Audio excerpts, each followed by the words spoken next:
Então, nós temos aqui, hoje eu tenho o prazer de receber o Henrique Germa, grande amigo meu, de Belo Horizonte. Nós estamos gravando em Belo Horizonte, já havia feito umas gravações em julho, e hoje, então, nós vamos conversar com o meu querido amigo Henrique Germa. Antes de começarmos a conversa, vamos aos patrocinadores. Primeiro, a editora Caravelas. Nós já lançamos os 2 títulos da Revolução Francesa e lançamos recentemente sobre a Guerra Fria. Escola Caravela, sempre com bons cursos. Você quer fugir da lenga-lenga marxista, sem um viés historiográfico correto, assine logo a Escola Caravelas. Próximo. Vinho, nós lançamos aqui o vinho Caravelas, que é um vinho excelente, Merlot, e você pode encontrar na Florence Vinhos, o link está na descrição. E por fim, B-Way, você que não sabe inglês, está perdendo muito tempo, o inglês é importantíssimo para viagens, trabalho e vida intelectual também. Muito bem, então obrigado, Henrique, por aceitar aqui no convite de fazer um podcast. A gente já conversou online, né? Já, e agora vamos aqui no podcast, que é um formato aqui mais, acho que é melhor, né? Mais profissional aqui, né? E ao mesmo tempo mais pessoal, mais próximo, né? Mais próximo, ótimo. Então, Henrique, fala um pouco aí da sua história e vamos dividir a nossa conversa, uma pequena parte da sua experiência como sua vida no MP, né? Como promotor. Se tiver algumas coisas sobre júri, e ainda na segunda parte a gente fala sobre você como escritor. Tá muito bem. Então, Marcelo, antes de mais nada, eu agradeço a você pelo convite, um convite seu é mais que isso, para mim é sempre uma convocação e eu não poderia jamais me furtar, né? De aqui estar, sobretudo de aqui estar em sua companhia, diante de você. É muito bom, é sempre um prazer e uma honra. Obrigado. Bom, falar sobre nós mesmos é sempre uma coisa delicada, né? Então vamos rapidamente com isso para não parecer que seja assim um exercício de exibição, que não é o caso. É apenas uma ilustração rápida da minha vida, do que talvez de mais determinante tenha acontecido nos últimos tempos e que tenha de fato me direcionado para um campo completamente novo, que é o campo da literatura, da produção literária. E eu completo agora, no próximo ano, 25 títulos publicados. Eu tenho 23 já editados e no mercado e 2 no prelo, já de posse da editora. Bom, para chegarmos a essa fase do escritor, você tem razão, convém explicar como é que isso se deu. Eu sou promotor de justiça aqui em Minas Gerais, aposentado, depois de 28 anos de carreira efetiva, de exercício da minha vida funcional no Ministério Público. Eu me aposentei há 5 anos, exatamente no ano de 2019, em razão da cegueira que me acometeu. Esse é o grande divisor de águas a que eu me referi há pouco, que determinou essa alteração maior, essa mudança muito, muito importante, muito significativa na minha vida. Nas minhas atividades, na descoberta de um novo ofício e, é claro, na descoberta de uma nova vida, porque é toda uma inteira nova vida, diferente da anterior, agora em novos moldes, né, Marcelo? Em moldes mais turvos. Eu não vivo no escuro, eu não estou na escuridão completa, eu ainda tenho percepção luminosa, eu vejo vultos, né? Eu estou aqui a 1 metro de você, mas eu não distingo os seus traços. O que talvez seja bom, né? O que talvez possa ser benéfico, né, para mim. Tudo tem suas vantagens, né? Mas a minha vida no Ministério Público se deu a partir do ano de 92. Eu ingressei no 29º concurso para os quadros da carreira aqui em Minas Gerais e desde então exerci as minhas funções no interior por quase 6 anos e o restante do tempo na capital, em diversas promotorias, até chegar ao cargo de procurador de justiça, que é o último da minha carreira. Eu permaneci nele na ativa ainda por 9 anos até aposentar-me por invalidez, como eu disse, porque já não conseguia mais ler Eu só leio hoje por meios eletrônicos e com alguns subterfúgios dos quais eu me valho para conseguir enxergar a minha tela, né? Mas o fato, Marcelo, é que a partir da aposentadoria é que eu vim a começar a nova vida de escritor. Mas você quer que antes que eu fale disso, você disse que gostaria de ouvir alguma coisa sobre o Tribunal do Júri? Isso, algum caso interessante, alguma questão curiosa. Você andou pelo interiorzão de Minas Gerais, que a gente sabe que é esplêndido em termos humanos, né? De fato, sempre tem um outro caso pitoresco, sim, tem. Eu fui promotor titular das comarcas de Perdizes e colaborei em Sacramento e Patrocínio e Araxá naquela ocasião. Fui titular em seguida da comarca de Sabinópolis, cooperei em Rio Vermelho e no Cerro, e fui depois promotor ainda no interior, titular da 3ª Vara, que era a única criminal então da comarca de Coronel Fabriciano. E não havia ainda a comarca de Timóteo, ela foi instalada só em 1996, eu estava até lá naquela ocasião, aí houve a separação das comarcas. Aí em Fabriciano eu já não cooperei em lugar nenhum, porque já não tinha jeito, né? Era muito trabalho, eu brincava na época, naqueles idos, nós estamos falando há mais de 30 anos, eu brincava que o Vale do Aço não era Vale do Aço, era Vale do Chumbo, né? De tanto tiro, de tanto homicídio, de tanta produção de armas artesanais, armas de fundo de quintal com canos, armas boas, úteis, um pouco sobre isso, eficientes. Então. Sim, fazia-se primeiro definir onde fica, né? Talvez muito do nosso. Sim. Tá o Vale do Aço é na região central de Minas Gerais, central-leste de Minas Gerais. Já é quase no Vale do Rio Doce. A grande referência do Vale do Rio Doce é a grande cidade de Governador Valadares. Mas o Vale do Aço ele tem esse nome porque ele congrega 3 cidades principais e outras bem menores, mas das 3 principais, 2 são grandes produtoras de aço aqui no nosso Brasil. Timóteo, onde fica a Cesita, e Ipatinga, onde fica a Usiminas, que é um dos maiores produtores, se eu não me engano, ainda é o maior produtor de aços planos no mundo. Então esse é o Vale do Aço Mineiro e era uma região de movimentação criminal muito intensa no tempo em que eu lá vivi. Eu vivi lá por 3 anos, né?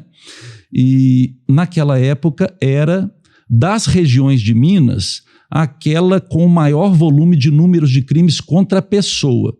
Tem alguma razão por isso? Não, eu não sei, não conheço se foram feitos estudos sociológicos a esse respeito, se tem algum estudo assim. Deve haver, alguém deve ter estudado as razões da violência, da maior incidência de violência, estamos falando de mais de 30 anos, não sei como está hoje, e não estou falando aqui tecendo qualquer crítica, estou apenas apresentando o fato objetivo e seco de que era, na estatística do Ministério Público, que nós fazíamos esses mapas criminais semestralmente para a instituição Ministério Público fazer a sua estatística própria ministerial, e o Vale do Aço era, na ocasião, a região mais violenta, em maior número de crimes contra a pessoa. Obviamente, nesse rol de crimes está incluído, é claro, o homicídio. Na comarca de Fabriciano, então, nós fazíamos quase meio mês, vamos arredondar, meio mês, todos os meses de plenário de júri, porque eram muitos homicídios, muitos processos atrasados e muitos réus soltos com processos atrasados, precisavam ser colocados em dia, e um número sempre crescente de réus presos, que exigiam também o julgamento com muita presteza em razão dos prazos que a lei estabelece para a celeridade dos processos das pessoas que estejam encarceradas. Então, somando presos, em número sempre crescente, e somando os antigos, muitos anos de atraso de réus soltos, nós fazíamos júris lá pelo menos meio mês, a média era essa, era meio mês no plenário e meio mês fora do plenário.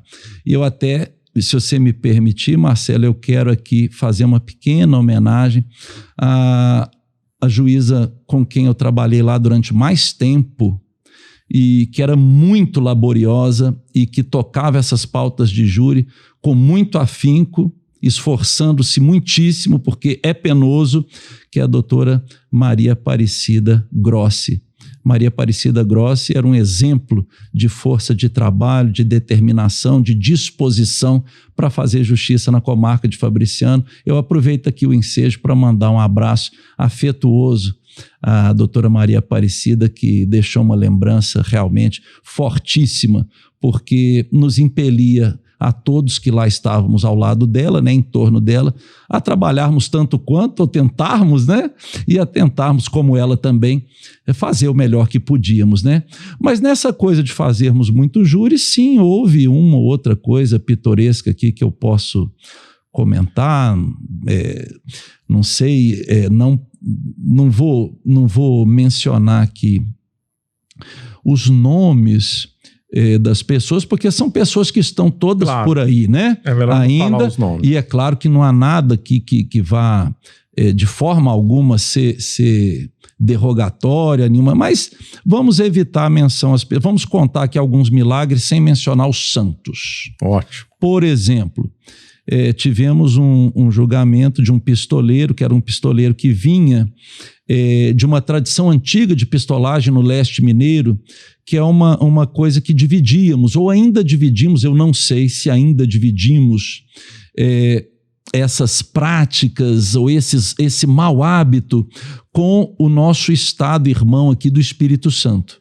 Havia muita pistolagem na divisa do Espírito Santo com Minas Gerais e em muitas cidades mineiras do leste, porque às vezes as pessoas se prendem à pistolagem mineira do norte e do Jequitinhonha. Divisa com a Bahia, né? Que é a divisa com o estado da Bahia. E algumas vezes podem esquecer-se de que na divisa com o Espírito Santo essa era uma realidade ainda mais viva e mais rica, por assim dizer, no número de pistoleiros e na grande disposição que eles tinham no exercício do ofício, né? Que eles abraçaram, né? Na vida deles. Então era comum prática da pessoa contratar um pistoleiro para executar desafeto. Ainda era uma coisa comum. Eu ainda peguei isso e participei de alguns julgamentos de pistoleiros, e eu estou me lembrando aqui, ao conversar com você, desse, que por isso que eu quis trazer aqui por favor, a questão dele, da pistolagem. Então. Esse era um preso já, era um homicida contumaz, ele era pistoleiro de profissão, vamos chamar assim. Ele já tinha outras condenações e mais algumas ele recebeu novas penas em júris nos quais eu o acusei. E ele cumpria a pena, então, na penitenciária. Ele chegou a cumprir pena naquela ocasião, em algum momento na penitenciária de Ipaba, que é lá na região, e concentrava naquela época um bom número de presos de toda aquela região, Vale do Aço, Leste Mineiro, Vale do Rio Doce, etc. Bom, eu me lembro nesse julgamento que me veio à mente aqui. Hoje os interrogatórios, já de algum tempo para cá, depois da reforma do Código de Processo Penal, no ano de 2008 e 2009, antes disso, hoje a gente pergunta, Marcelo, diretamente, fazemos as perguntas nos interrogatórios e nas inquirições de testemunha ou na oitiva de vítimas. Nós, promotores, advogados, perguntamos diretamente, sob supervisão do juiz, mas perguntamos diretamente às pessoas o que queremos saber. Antes disso, e nós estamos falando de um período anterior a essa alteração legislativa, nós fazíamos essas perguntas sempre por intermédio do juiz. Dirigíamos a pergunta ao juiz, o juiz transmitia ou ao réu, ou à testemunha, ou à vítima, não importa. Então, a dinâmica é essa. Então, no interrogatório desse acusado, nesse julgamento específico, eu perguntei por intermédio do magistrado. Esse, por acaso, não era a doutora Maria Aparecida que estava presidindo. Esse, por acaso, foi um outro magistrado. Perguntei: Excelência, pergunte ao réu, por favor, se ele confirma que foi ele o autor dos disparos que levaram à morte da vítima fulana de tal aí, no dia tal, no lugar tal. Lá. Aí o juiz perguntou: promotor quer saber se foi o senhor que disparou contra a vítima e a matou. Foi o senhor? Que ele já havia confessado, Marcelo, antes na polícia. E nós estávamos, então, confirmando diante dos jurados aquilo ali. E ele confirmou nos seguintes termos: matei, tá matado, e se ressuscitar eu mato de novo. Então, esse é um exemplo, né, de uma coisa assim pitoresca que aconteceu. Ele não se contentou apenas em confessar, em confirmar a confissão anterior, ele reforçou bem, né, que ali não tinha conversa com ele. E esse mesmo homem, bom, ele foi condenado, passou isso aí. Na semana seguinte, eu estava no meu gabinete, que era no segundo andar do fórum, vieram me avisar que tinha um preso da penitenciária de Ipaba, que estava lá com a escolta, não sei o que ele foi fazer, que ele, volta e meia, ele tinha que ir ao fórum, que ele tinha muitos processos. Mas o fato é que ele estava novamente no fórum e queria falar comigo. Eu perguntei, qual preso de Ipaba? Ele falou, o do júri da semana passada. Era esse pistoleiro, o mesmo. Eu falei, peçam para trazê-lo aqui ao gabinete. A polícia, a escolta, o levou até meu gabinete, ele chegou lá com 2 policiais militares, estava algemado e com um papelzinho nas mãos. Opa, esbarrei no microfone. E com um papel na mão, com as mãos algemadas. E eu perguntei a ele se ele precisava de alguma coisa, porque que ele desejava falar comigo. Ele falou que queria falar comigo porque ele estava ali para me entregar. Ele tinha ido ao fórum por outras razões, ia ter audiência lá, mas ele queria falar comigo para me entregar o convite de casamento dele. Impressionante. E eu recebi o convite dele, agradeci muito, não prometi ir, que realmente, não por nada, não por moralismo algum, mas porque talvez fosse difícil o deslocamento até Iapu, onde fica a penitenciária, e eu tinha uma vida muito, muito corrida mesmo, mas agradeci a ele e perguntei quem era a noiva. E a noiva dele era uma jornalista que foi fazer uma reportagem na cadeia, não sei sobre o quê, conheceu lá, entrevistou uma série de presos naquela ocasião, inclusive esse homem, e se apaixonaram e iam se casar. E ele levou o convite para mim. Eu ainda falei, puxa, que bom que você vai se casar, mas que pena que, por hora, pelo menos, você não vai poder ficar com a sua esposa, né? Vai levar um tempinho ainda, né? Ainda semana passada foram mais 17 anos de pena. Ele falou, doutor, mais 10, mais 17, mais 20, para mim não faz diferença alguma. Ele realmente não se importava. Mas é isso, acho que esse é um caso bastante pitoresco, talvez houvesse outros, não sei se vale a pena nos estendermos sobre isso. Vale a pena sim. Agora, em relação a esse caso, então ele não ficou com raiva de você, né? Porque às vezes o bandido podia ficar com raiva do juiz, do promotor, do jurado. Agora você tocou num ponto interessante, mas olha, eu militei no Ministério Público durante 28 anos, boa parte desses 28 anos na ativa, na área criminal. Trabalhei em várias outras áreas, sim, mas a grande parte do meu trabalho no Ministério Público, a maior parte, sem sombra de dúvida, foi no crime. E você tocou num ponto muito interessante. Olha que eu sempre caminhei pelas ruas, não só no interior, em Belo Horizonte também, e mais de uma vez fui abordado na rua. Eu morava perto do fórum, ia e voltava a pé para o Fórum Lafayette, em Belo Horizonte. Eu morava ali no bairro Santo Agostinho, era 15 minutos de caminhada. Mais de uma vez eu fui abordado por réus meus, na rua. Réus meus da 8ª Vara Criminal de Belo Horizonte, da qual eu era titular. E sempre me trataram com respeito, nunca sofri ameaças, absolutamente nada. Esse pistoleiro... Mas por quê? Eu sempre os tratei, isso aí não é mérito nenhum também, não é obrigação de... Sempre tratei com educação e com respeito, não tinha nada pessoal contra nenhum deles, jamais, nem os conhecia, afinal de contas, né? E eu acho que eles sempre compreenderam muito bem isso, que eu fazia o meu trabalho, mas sem qualquer viés assim, de desrespeito, de afronta pessoal a eles. Como, infelizmente, nós sabemos que, pelo menos no passado, acontecia, né? Havia colegas, lendários colegas, né, que obviamente eu também não vou mencionar, que destratavam o réu, para falar de júri, né, destratavam em plenário. xingavam o réu, chamavam de vagabundo, em plenário, aos gritos, né? Apontando o dedo no rosto da pessoa. Então, isso pode gerar, de fato, uma repercussão no âmbito pessoal, gerar um ódio e, eventualmente, quem sabe, uma vingança, né? Posso até contar um caso a respeito disso em seguida. Eu jamais fiz isso, mas não fiz, é porque eu não faço mesmo. O réu me estendia a mão em qualquer lugar, inclusive ele do lado de lá da grade ou do lado de cá, que era meu dever visitar pelo menos uma vez por mês os presídios das comarcas em que eu trabalhava, não sei se ainda é assim, né? Eu visitava mais de uma vez por mês, contato com todos os presos, cela por cela. Quando me estendiam a mão, nunca deixei nenhum deles com a mão no ar, conversava com respeito, de homem para homem, digamos assim, com educação. E eles sempre me trataram da mesma maneira. Nunca recebi um xingamento, nunca recebi uma ameaça, nunca fizeram nada comigo assim que pudesse me chamar a atenção negativamente. Todos os presos, ladrões, assassinos, traficantes.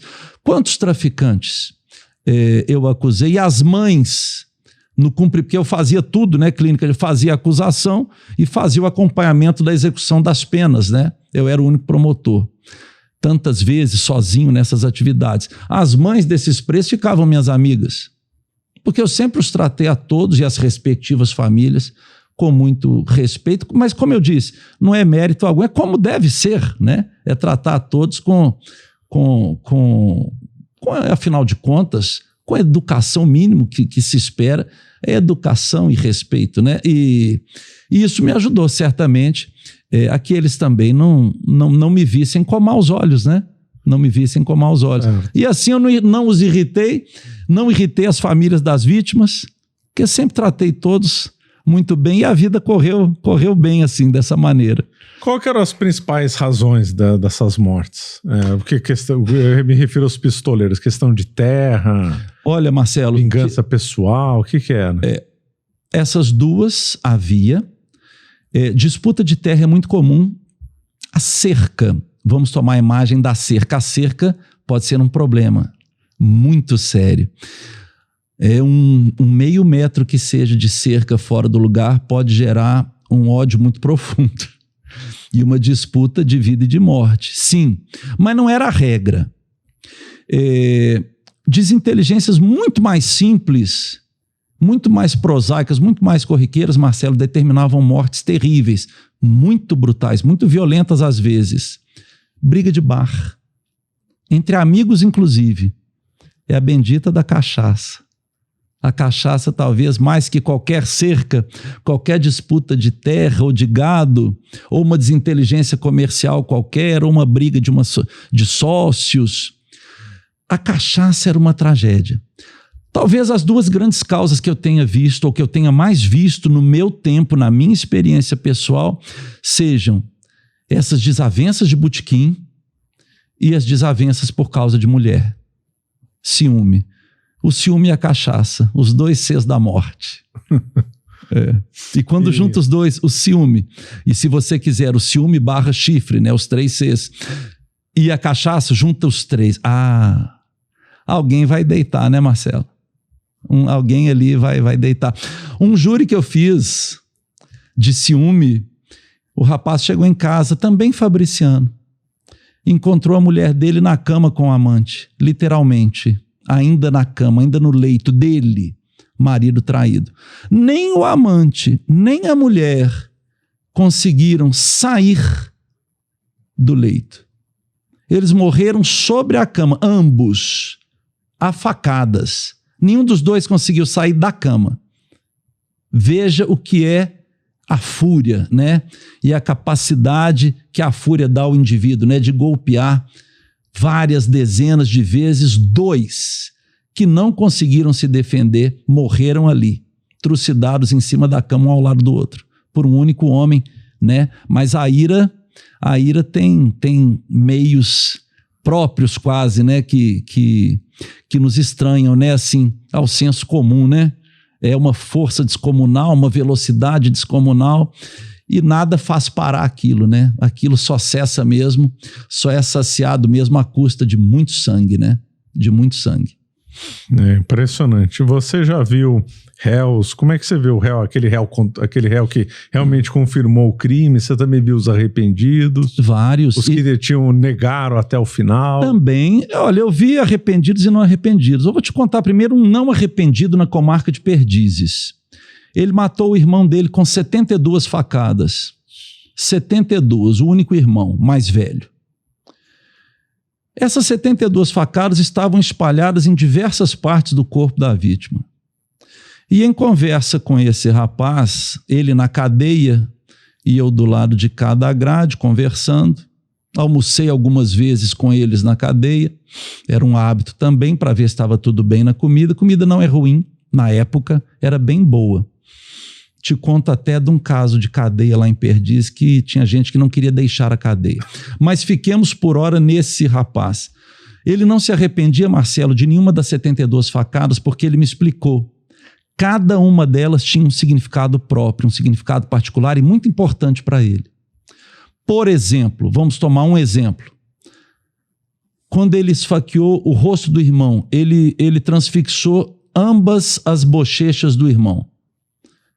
Eu falei, por que você esfaqueou ele no rosto, por exemplo? Ele falou, pelos tapas que ele me deu na minha cara. Então, cada uma tinha uma razão de ser. Uma razão na cabeça dele.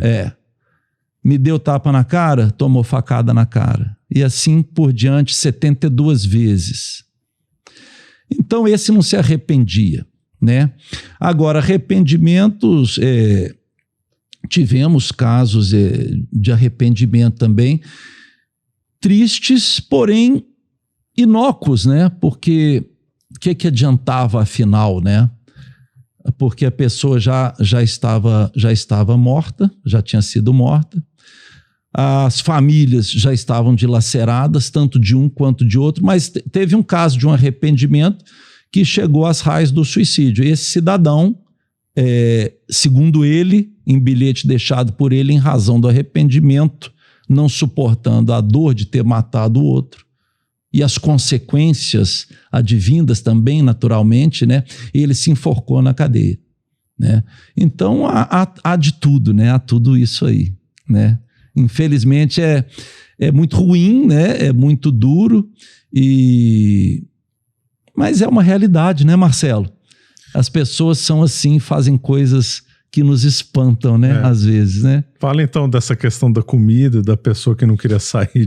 Esse cidadão que não queria deixar a cadeia também foi na comarca de Perdizes. Na época era uma cadeia, embora pequena, quase completamente vazia.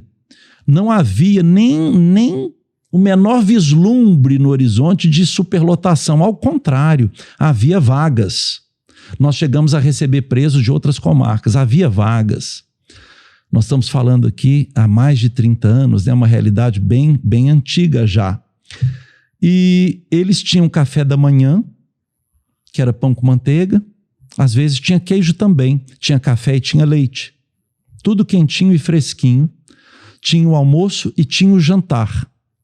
Na maior parte dos dias, a padaria ainda mandava pão que sobrava para um lanche à tarde. Tinham 3 boas refeições. Chuveiro quente na cela.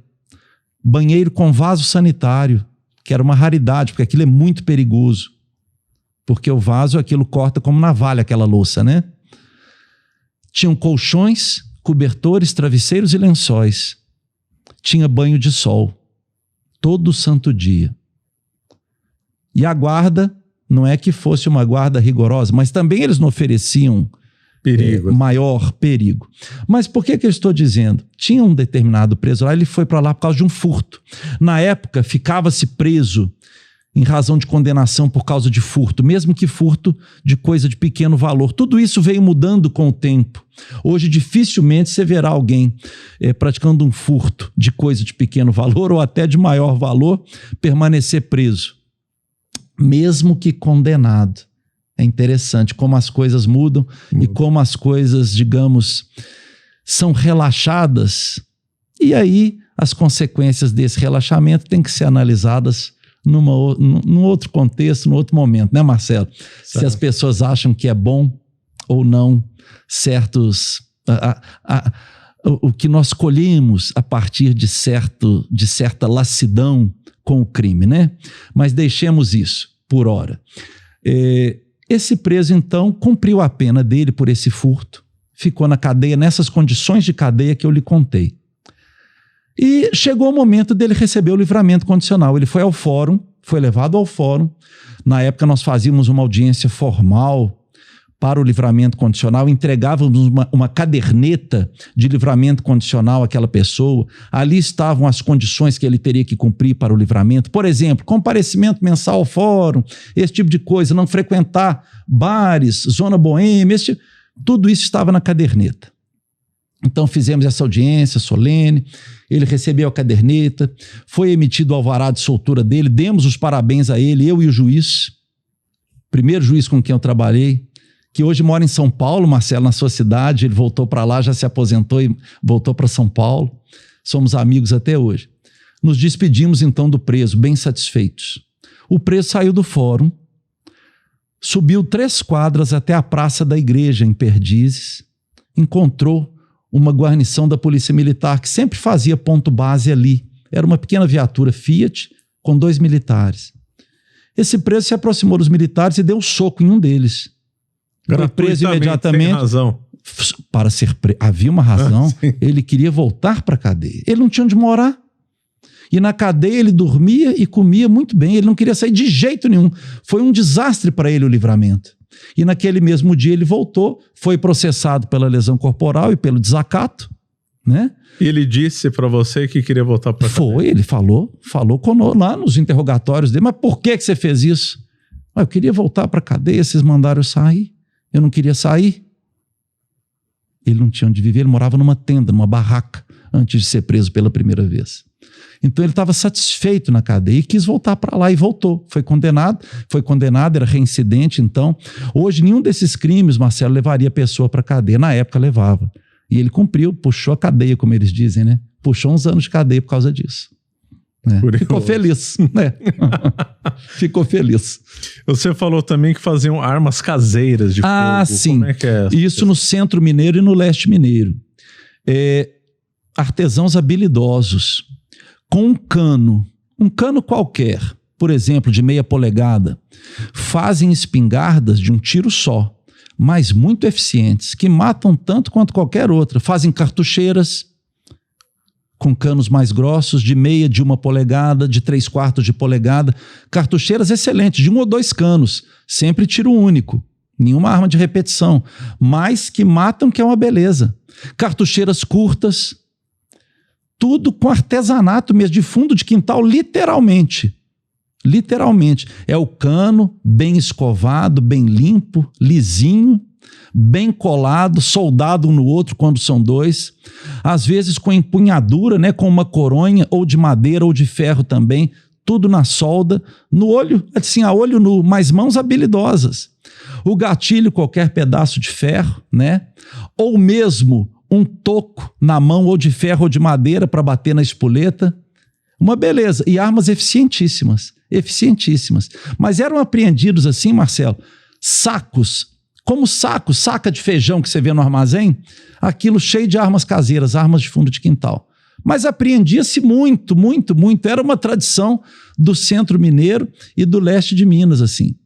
Matava-se muito com essas armas. E também com armas regulares fabricadas pela indústria, né?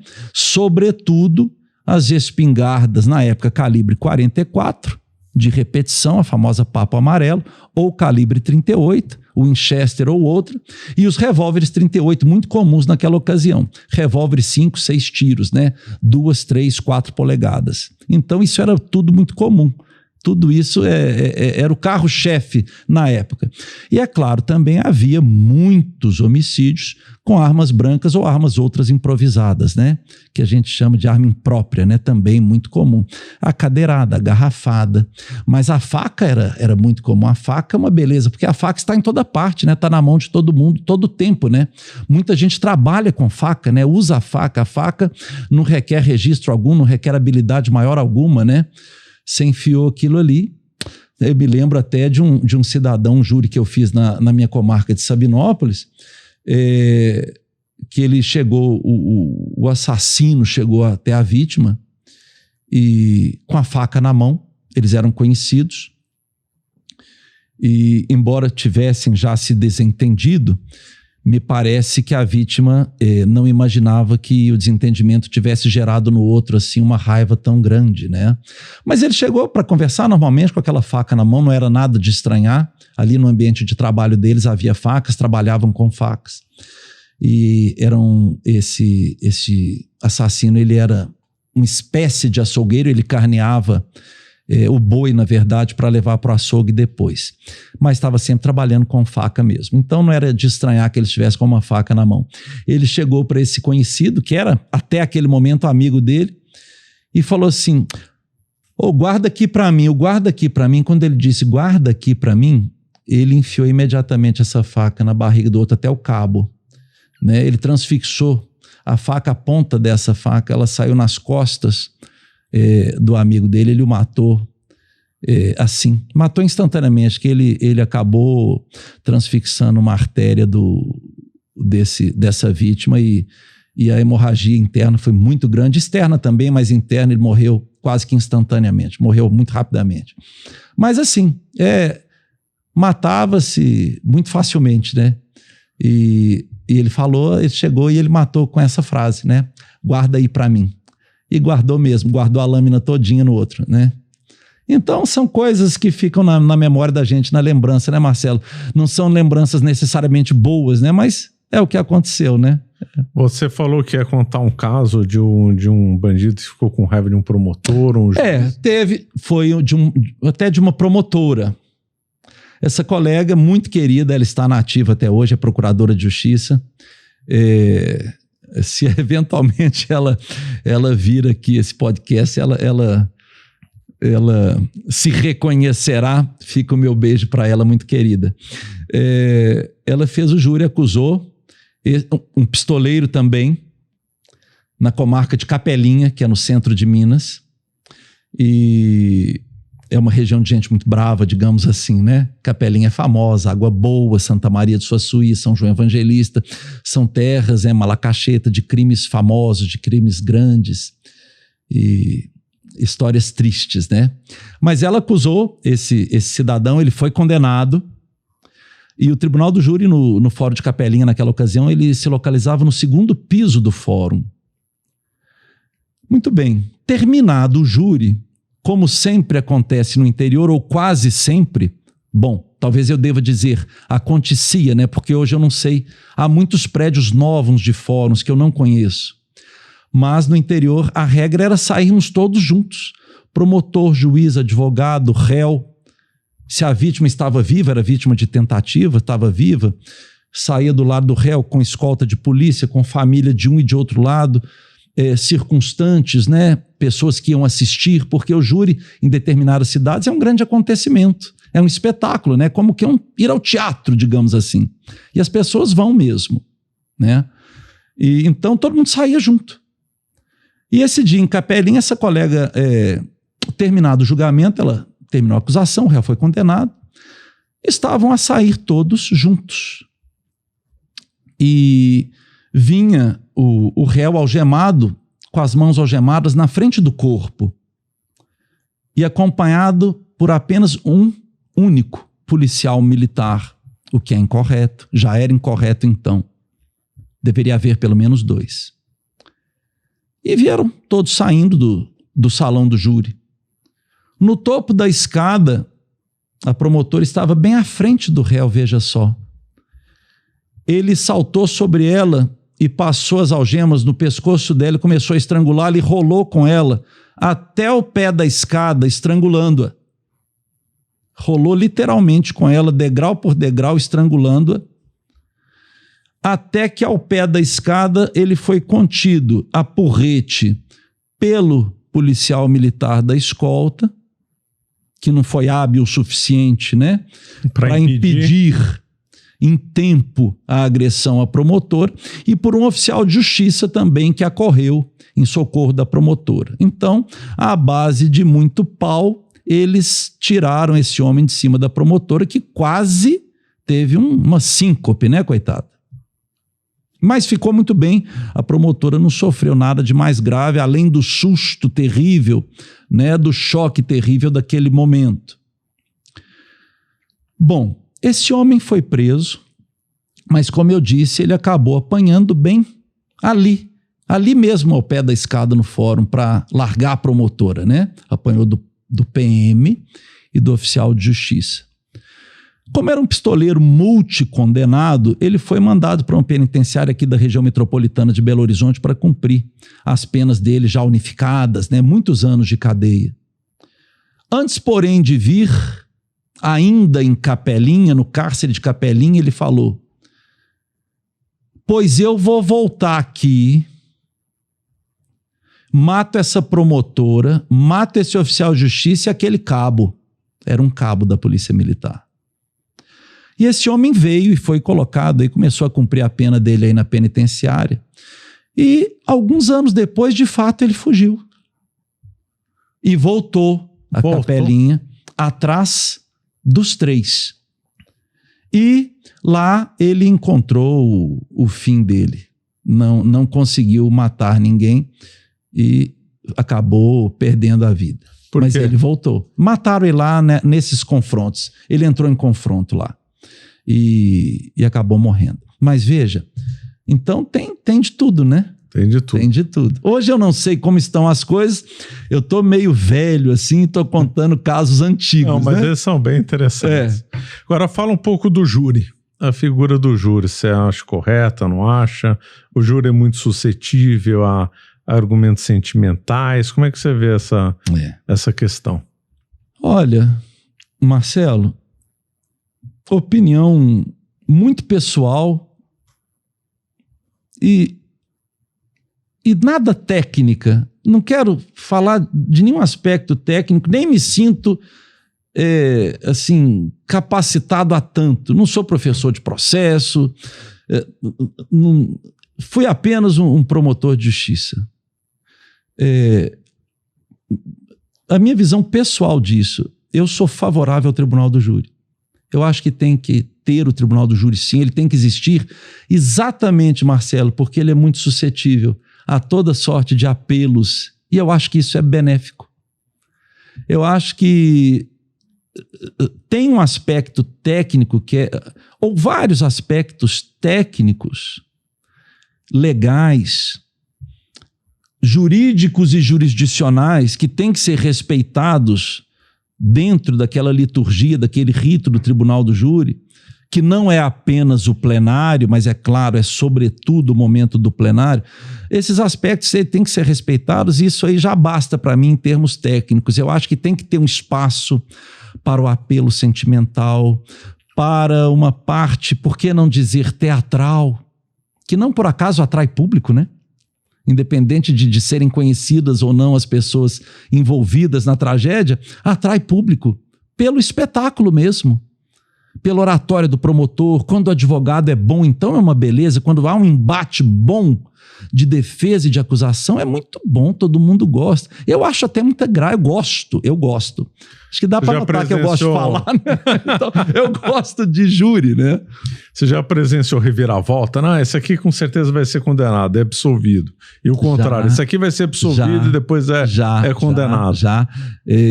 Houve um caso, esse até de certa repercussão naquela ocasião, na comarca de Coronel Fabriciano, que davam como favas contadas a absolvição de um determinado réu, que era até integrante, era dos quadros da polícia.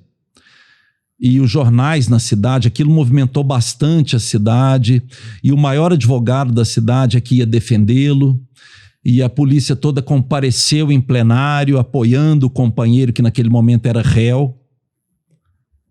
E eram, assim, favas contadas. Era dada a absolvição dele como certíssima, coisa certa, e aquilo ali seria a última formalidade antes do êxtase da absolvição e da grande festa para celebrar a absolvição daquele homem, né? E ele foi condenado. Foi 4-3, mas foi condenado e cumpriu pena. E cumpriu a pena dele. Cumpriu a pena dele. E foi muito interessante. Esse grande advogado, que é de fato um grande advogado, e uma figura ótima, uma figura excelente, tornou-se meu amigo. Nós ficamos muito amigos depois desse júri. Eu acho que ele levou muito susto. Ele, advogado, levou muito susto. Foi muito bom. Fala um pouco do perfil do jurado, da pessoa. Quem que teria um perfil que condenaria mais, outro menos? Como é que você Marcelo, vê a mentalidade isso é muito do relativo, jurado? viu? É muito relativo. Eu não sei, assim... nunca fiz também um estudo a esse respeito, não sei nem se acredito que exista algum estudo assim sobre perfil de jurado. O que ocorre é que a lei determina que sejam pessoas que sejam capazes, pessoas do povo, pessoas comuns, funcionários públicos, por exemplo. No interior é muito comum funcionários públicos municipais, funcionários públicos da educação, professores, diretores de escola, bancários. Isso é muito comum, gente comum, mas capaz de compreender a situação que lhe seja exposta ali, ainda que em termos leigos, é claro, né? Mas compreendam bem aquelas dinâmicas todas e sejam capazes de julgar com alguma isenção. Eu digo alguma porque, sobretudo no interior, uma plena isenção é difícil, uma vez que normalmente as pessoas se conhecem, né? Já conhecem o caso muito antes de vê-lo apresentado em plenário de júri, né? É um parente que conhece, é um amigo que conhece, ou às vezes até um conhecimento direto da família do réu, da família da vítima, ou conhecia o morto, ou viu o morto pequenininho, aquelas coisas de interior. Então eu não sei, eu acho isso muito relativo dizer que haja um perfil mais que condene mais ou menos. É claro que às vezes isso é conhecido na cidade, é uma questão pessoal. Fulano ali condena mesmo. Então os advogados, até sabedores disso, normalmente recusam aquele jurado, né? Ou fulano de tal absolve todo mundo. Se isso é conhecido, é uma característica pessoal daquele jurado, que esteja lá para ser sorteado para aquele conselho, será o promotor a recusar aquele jurado, né? Caso ele venha a ser sorteado, nós temos direito à recusa, né? Tanto acusação quanto defesa. Então vai mais do conhecimento pessoal. Tem colegas promotores antigos que eu conheço, um deles até ainda está na ativa, e na qualidade de promotor de júri, ele vai pela cara do jurado, literalmente. Ele fica examinando o rosto do jurado, dos que estão ali convocados para aquela sessão. Aquele ali se chamar, vou recusar. Ele não conhece, ele não sabe. Mas pela cara ele acha que sabe, que adivinha. Aquele ali absolve. Não, aquele ali não vou aceitar de jeito nenhum. Então, então tem de tudo. Tem esse folclore até em torno do tribunal do júri, né? Mas eu acho que se faz mais justiça no júri que o contrário. Eu acho que é bom. Até porque, Marcelo, e eu não falo isso para puxar a brasa para a sardinha da acusação, não. Às vezes, algumas absolvições nos surpreendem, mas talvez seja bom que seja assim. Né? Hoje há um quesito específico, um quesito chamado genérico, um quesito que não requer nenhuma outra perquirição a respeito dele, que é assim: o jurado absolve o réu? É só essa pergunta. E às vezes a resposta é sim, Marcelo, e a gente nem sabe muito bem o porquê daquilo. Mas veja, é a sociedade local que está dizendo que quer absolver. A sociedade local às vezes tem seus motivos, tem suas razões, que não são exatamente jurídico-técnicas, né, ou técnico-jurídicas, né? Eu acho que tudo isso é bom, eu acho que faz parte. Para o crime de homicídio, que é o caso do júri, né, os dolosos contra a vida, tentados ou consumados, eu acho que vale a pena termos o júri. Um juiz técnico, frio, sozinho, fechado com o processo à sua frente para decidir, talvez fosse mais rigoroso às vezes, Marcelo, talvez fosse. Mas não sei se seria essa a melhor justiça. Não sei.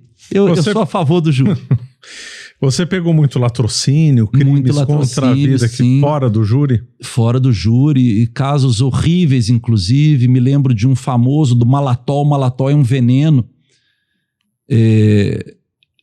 Houve um caso de dois cidadãos que trabalhavam para um terceiro. Trabalhavam no restaurante desse homem.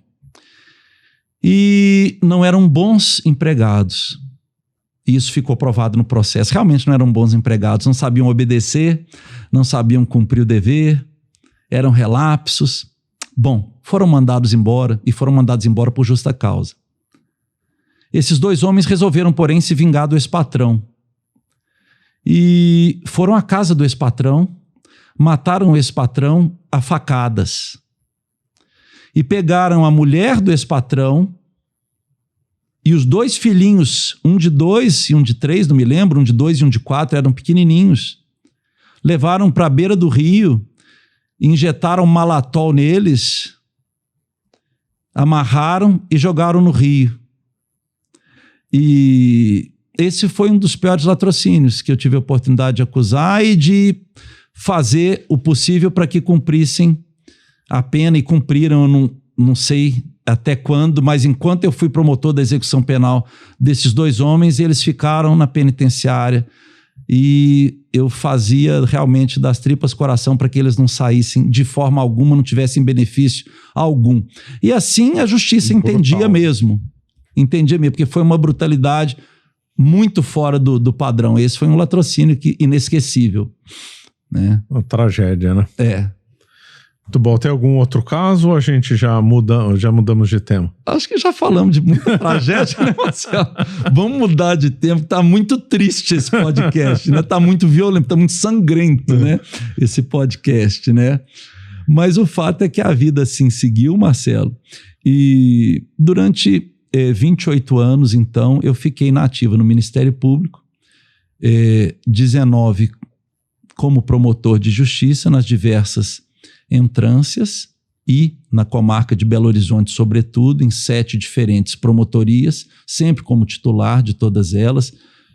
Coordenei algumas em algum momento e fiquei, durante 9 anos, eu fui procurador de justiça, como eu disse, que é o último cargo da minha carreira. Só um parênteses antes que a gente muda, uma curiosidade, ele andou por várias cidades, qual que foi uma cidade tranquila? Perdizes. Não teve tanto crime, Perdizes. que lugar gostoso. Perdizes era pouco homicídio, era mais furto, e na época começava, não era ainda grave, mas começava o problema do tráfico de drogas. Já se notava que aquilo chegava ao interior, ainda de forma incipiente, mas infelizmente já chegava, e hoje chegou e se implantou e virou um câncer, né? É uma praga nacional. Você pode ir ao interior mais distante, mais longínquo, no meio do matagal, no meio de uma plantação, que você encontrará droga, encontrará o traficante e o drogado, infelizmente. Isso é uma realidade hoje. E junto com ele vem crimes piores. Outros. É o grande flagelo brasileiro. Eu não sei se é mundial. Brasileiro, assim, na minha opinião, o maior flagelo é o que a droga produz. Não só em termos de saúde pública, mas em termos de incremento da criminalidade, como você acabou de apontar. Não apenas a criminalidade específica, mas aquela em torno, toda a violência que gira em torno disso, né? E a destruição do tecido social da forma mais lastimável. É muito triste. As famílias se dissolvem, né? Na degradação completa, né? Na animalização completa das pessoas, né? É muito triste. É de fato muito triste. Você vê isso na sua cidade, talvez mais que nós vejamos em outras, né? Porque São Paulo é muito grande, né? E o fenômeno das cracolândias lá realmente é assustador, né? Eu ando às vezes pelo centro de São Paulo, já não consigo enxergar, né? Mas o pouquinho que eu consigo perceber, de fato, dá muita pena e, ao mesmo tempo, muito medo, né? As pessoas completamente fora de si, né? Capazes de tudo, né? Em troco de nada, né? Verdade. Em troco do lixo, né? Do vício, da degradação completa, né? Da desumanização total. É uma coisa pavorosa, pavorosa. Mas é o que havia lá. Perdizes era muito tranquila nesse ponto, havia pouca violência. O que havia mais, assim, o carro-chefe da criminalidade lá naquele tempo era o crime contra o patrimônio, sobretudo o furto. Nem roubo tinha muito. Pouco, muito pouco. Era mais furto, mesmo que de grandes objetos.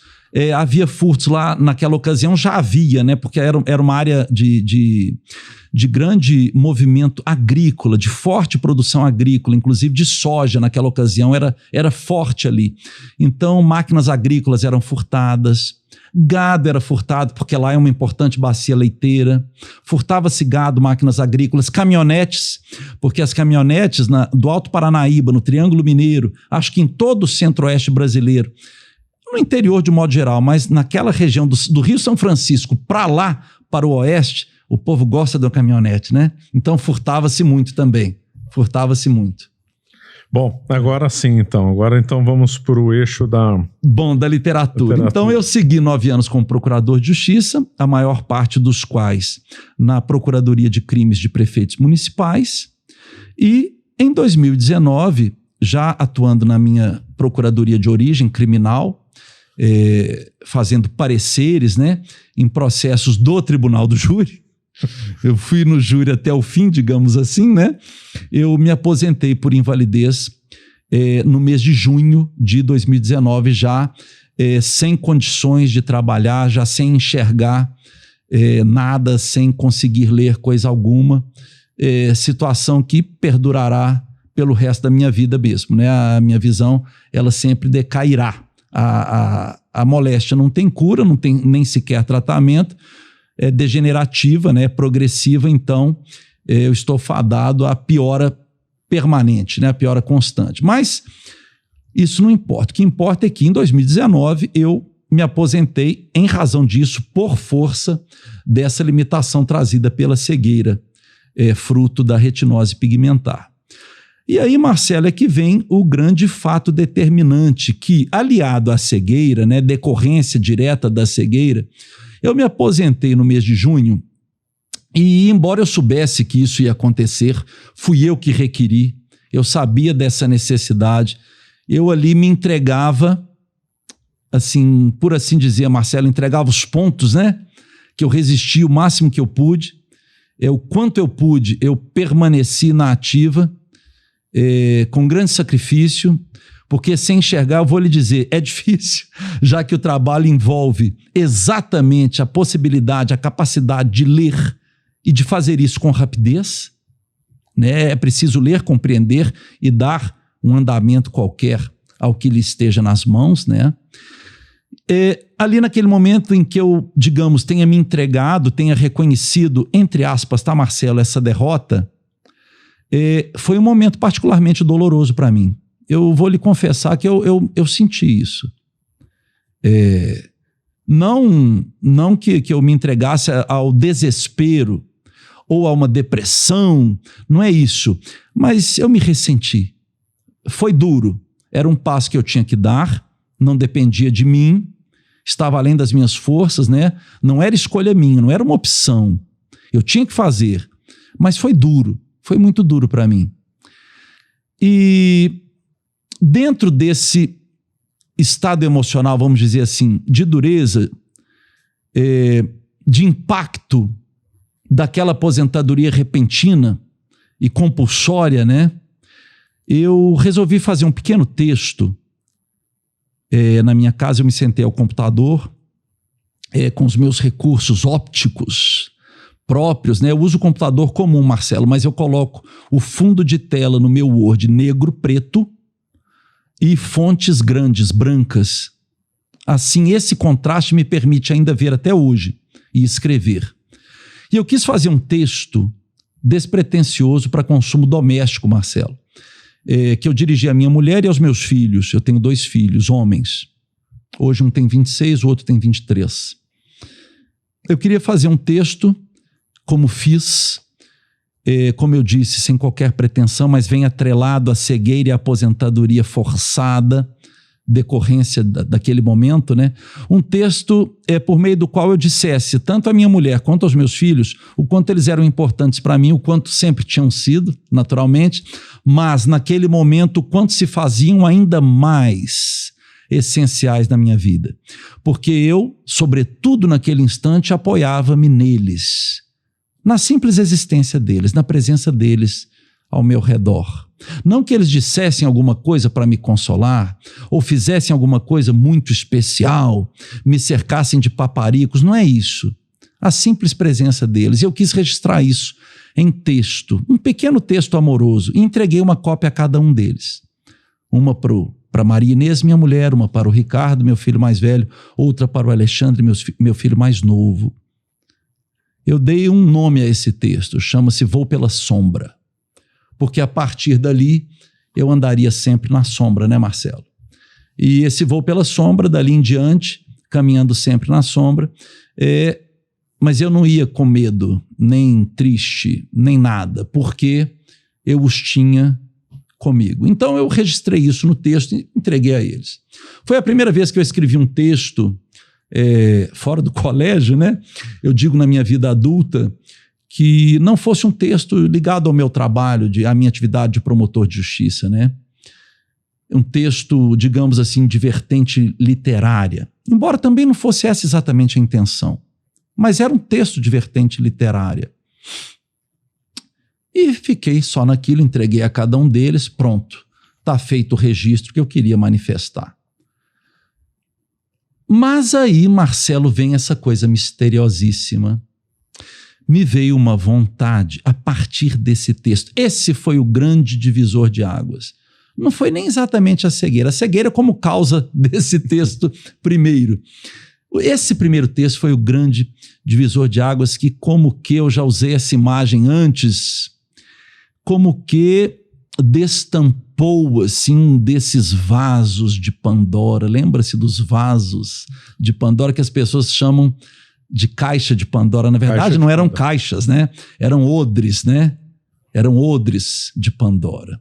Eram odres em que se guardavam, né, líquidos, ou vinho, ou água, ou óleo. São odres de guardar e de transportar líquidos. Mas o fato é o seguinte, caixa, ou odre, ou vaso, foi destampado. Esse texto inicial para consumo doméstico, como que destravou, Marcelo, uma vontade que eu não conhecia, uma vontade de escrever outros textos. Por que não literários? Aí sim, propriamente.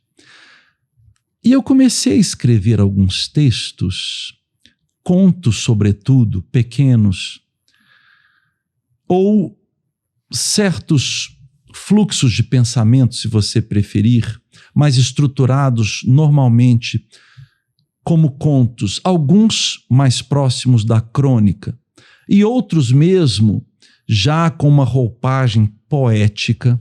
Tudo isso veio saindo assim, como que desordenadamente, eu diria, a partir daquele primeiro texto, mas quase que imediatamente eu tive vontade de me sentar novamente à máquina, diante do computador, e escrever uma ideia que me vinha. E eu escrevi muito, sobretudo textos que diziam, de várias formas diferentes, alguma coisa sobre a cegueira,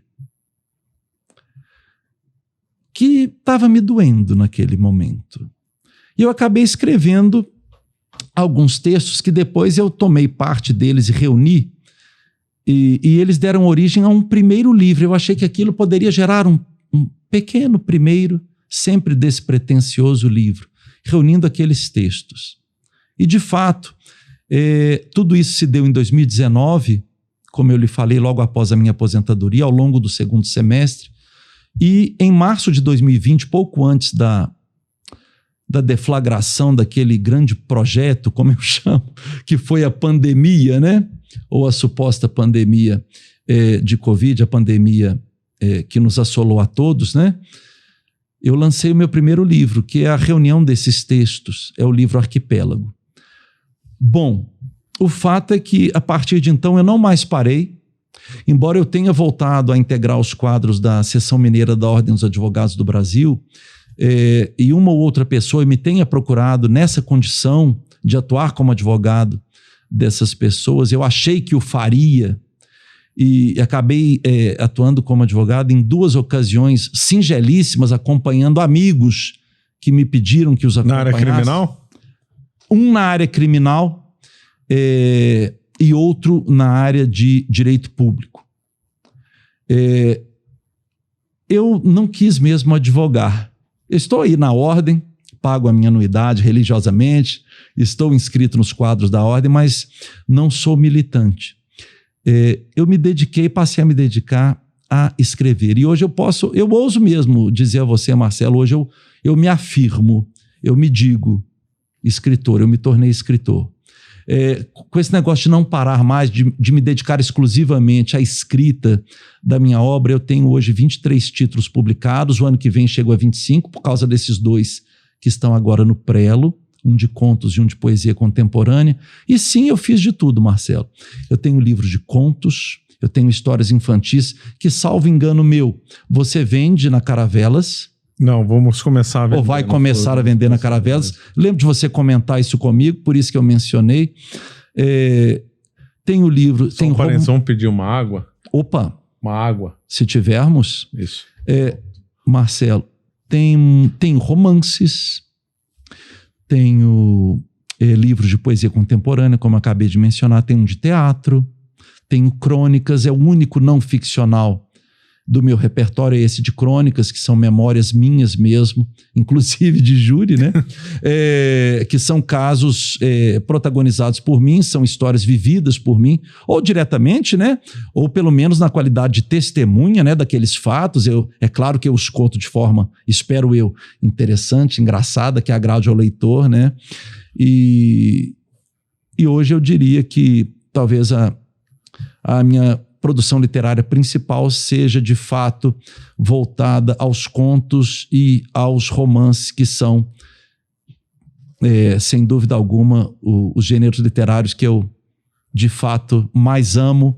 E se eu devesse colocar um em primeiríssimo lugar, talvez eu fizesse isso com o conto. O conto, para mim, é excepcionalmente bom, excepcionalmente prazeroso. Escrever contos é um gênero no qual eu me sinto muito à vontade e tenho tido, digamos assim, bons retornos. E qual que é o mais difícil de escrever? O trabalho de ler. Romance, conto, livro infantil? Marcelo, você não vai acreditar. Bom, o romance, em razão da complexidade e do tamanho, da extensão, ele necessariamente terá que ser o mais trabalhoso. Eu acho que eu não posso dizer algo diferente em razão da complexidade e da extensão. Necessariamente ele dá mais trabalho mesmo. É da natureza dele, digamos assim. Né? Obrigado, Marcelo. Ele se define assim. Muito obrigado. Mas, por outro lado, Marcelo, eu não posso dizer que o romance seja mais trabalhoso por uma razão muito simples. O meu processo de criação, seja de uma singela história infantil, seja de um romance muito mais sofisticado, um romance mais elaborado, o processo de criação é exatamente o mesmo. E talvez eu devesse dizer a você, muito honestamente, que o processo de criação, e talvez ele devesse se definir pela ausência de um processo de criação, porque é uma inspiração muito livre, muito simples, muito espontânea, muito natural, que quando me vem, surge-me a ideia, e eu me sento para escrever, eu não sei nem o que será, Marcelo, eu vou saber o que será, o que se tornará aquele texto, um conto, um romance, uma novela, uma peça de teatro. A peça, eu estou falando assim só para ilustrar, porque a peça ela já é mesmo diferente. Quando eu começo, eu já sei que será uma peça, por causa do entorno que eu preciso criar, dos elementos de palco, dos elementos cênicos, né? De figurino, de cenário, de iluminação, de trilha sonora, tudo isso eu faço, né? Mas então a peça de teatro talvez não seja o melhor exemplo, mas todo o resto eu vou ver o que dará aquilo ali após escrever algumas linhas. Às vezes livro adquire vida própria. Desde o primeiro momento. A ideia me vem e o único compromisso que eu tenho, Marcelo, é deixar que a ideia flua naturalmente, sem maiores peias, sem maiores balizas. É claro que tem algumas balizas, como respeito à norma gramatical. É uma coisa de que eu faço muita questão ao escrever. É claro que eu me balizo também, se eu estou contando uma história, torná-la interessante, atraente ao leitor. Eu não escrevo para mim, afinal... É claro que eu escrevo para mim também, mas eu escrevo para o leitor, que eu não sei quem é. Tem que ser... Eu quero agradar o meu leitor. Eu quero que ele se interesse por aquilo, que aquilo possa, de alguma maneira, trazer alguma forma e alguma extensão de prazer ao leitor, né? Então, é claro que isso também... E é claro, a articulação, a estruturação lógica do que eu esteja produzindo. É claro que essas são balizas muito básicas, muito óbvias, eu não poderia me afastar delas, mas são apenas elas não influem, como você vê, no âmago da coisa.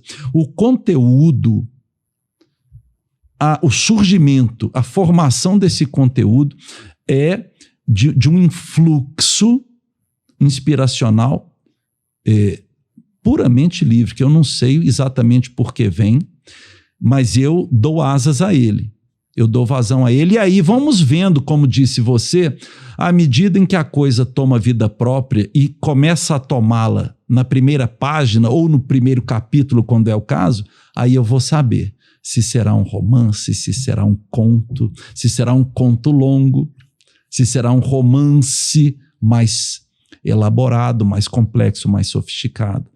E aí eu vou dosando as possibilidades, porque são sempre... eu não vou dizer infinitas, mas são muitíssimas possibilidades de criação. Aí eu vou dosando de acordo com o meu interesse em como contar aquela história. Mas ela será contada.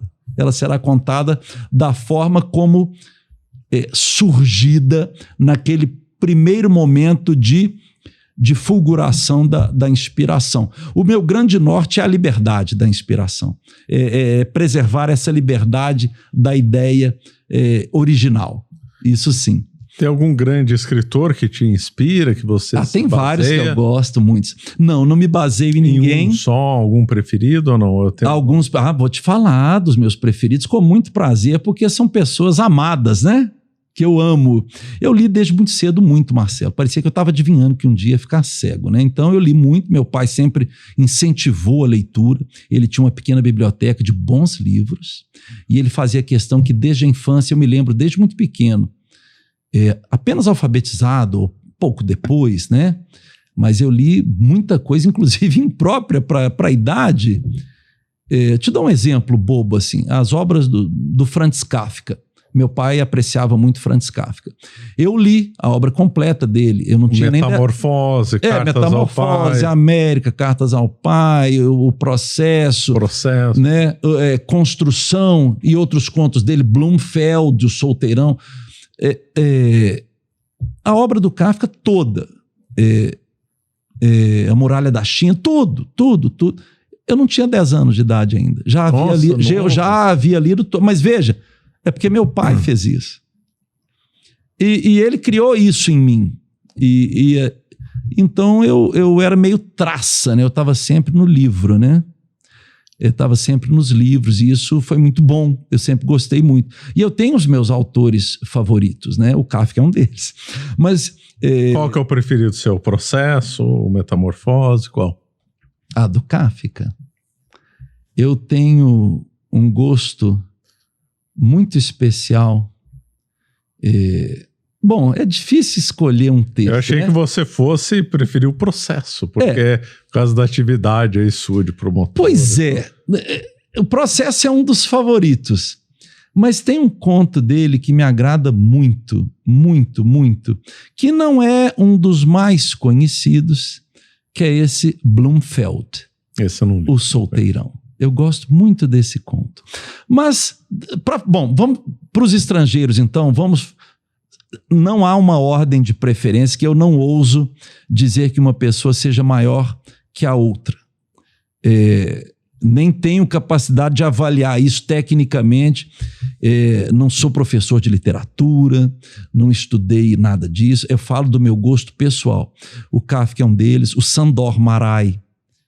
Sándor Márai é um escritor gigantesco, húngaro, né? Gigantesco, imenso, excelente. Eu não tenho certeza de que as traduções que eu tenha lido dele, das obras dele, tenham sido as melhores, mas são as que eu encontrei, seja aqui no Brasil ou em Portugal.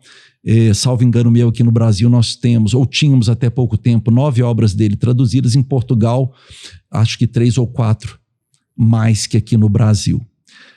É um imenso escritor. Então, esses dois eu colocaria entre os preferidos, sem dúvida alguma.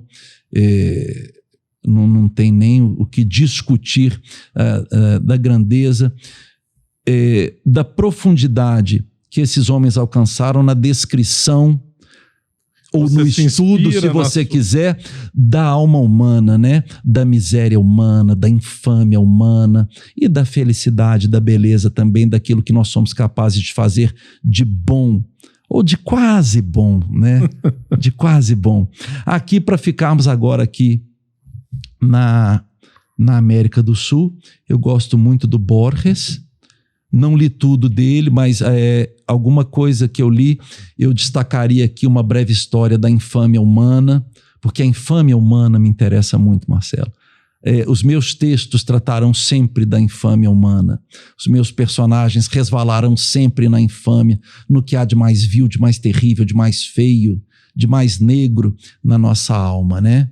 E o nosso coração é povoado de todas essas coisas também, e eu acabo explorando-as bastante nos meus textos, tanto nos romances quanto nos contos, mas, tranquilizando aqui os nossos ouvintes queridos, é claro que eu abordo também o outro lado, o mais brilhante, o mais belo, né? Claro. E porque, graças a Deus, somos capazes também de bondade e de beleza, né? Graças a Deus. Então, é claro que eu vou falar disso também. E aqui no Brasil, eu tenho vários escritores pelos quais eu sou verdadeiramente apaixonado. Um deles que talvez precisasse até ser revisitado, mais revisitado hoje em dia, é o Adonias Filho. Adonias Filho, um grande escritor, de frases curtas, objetivas, de uma linguagem muito precisa e muito crua, mas com essa característica de texto, digamos assim, objetivo, vamos chamá-lo assim de texto mais objetivo, ele também nos dá verdadeiras chicotadas quando ele desenha a alma dos personagens, né? Os comportamentos, os temperamentos, os trejeitos, a personalidade, tudo que transparece e aquilo que se oculta no olhar, nas feições, né? Na tensão dos músculos, no que é dito e no muito pouco que é dito, às vezes, dependendo do personagem, né? Sobretudo um personagem dele, se você me permite, eu quero destacar, que é um personagem que me acompanha pela vida, personagem criação de Adonias Filho, que é o Cajango, que é o protagonista do Corpo Vivo, que está naquela trilogia famosíssima do Adonias Filho, né? O Corpo Vivo, Memórias de Lázaro e Os Servos da Morte. Cajango é um personagem encantador, de uma brutalidade sem tamanho e, ao mesmo tempo, de uma humanidade e de uma nobreza de sentimentos elevadíssima. É interessante esse confronto entre o bem e o mal que o Adonias consegue fazer caminhar juntos, né? Nesse personagem Cajango, muito interessante. Mas se formos falar disso, vamos longe. Eu ficaria no Adonias aqui, e para citar pelo menos mais um, é uma pessoa que me agrada muitíssimo também, é o Érico Veríssimo. Eu não vou nem mencionar Machado de Assis, porque eu acho que o Machado e outros que não mencionei o Eça de Queiroz, porque certas pessoas são hors concours, né?